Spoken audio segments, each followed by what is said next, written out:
अनेक दोहा प्रश्न करते अति सुंदर मनोरंजन चाहती किंतु गोटे कथा आज्ञा आपण मैंने प्रश्न करती मुझे प्रश्न करुँच समस्त पूर्व काल जो कीर्तन होता एवं वर्तमान जो कीर्तन अंतर केते तफात केते निश्चित भाव आप जानते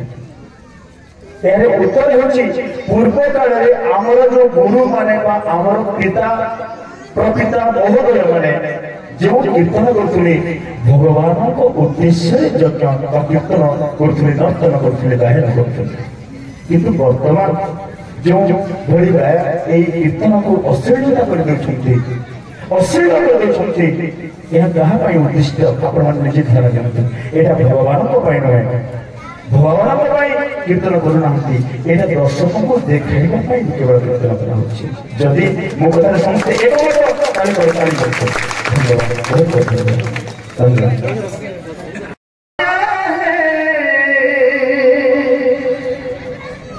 तूने जो कमाया है तूने जो कमाया है छोड़ के जाएगा खाली हाथ आया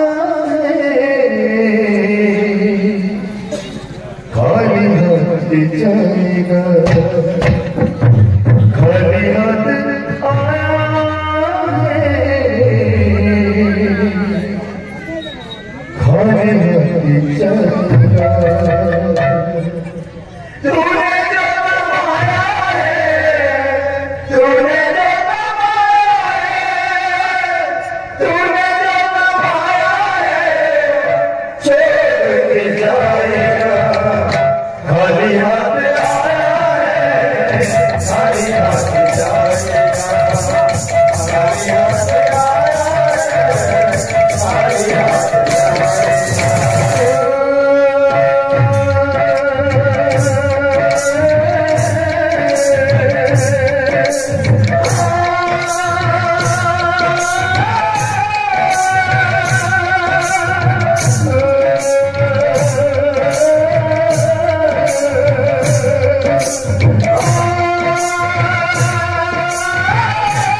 Hare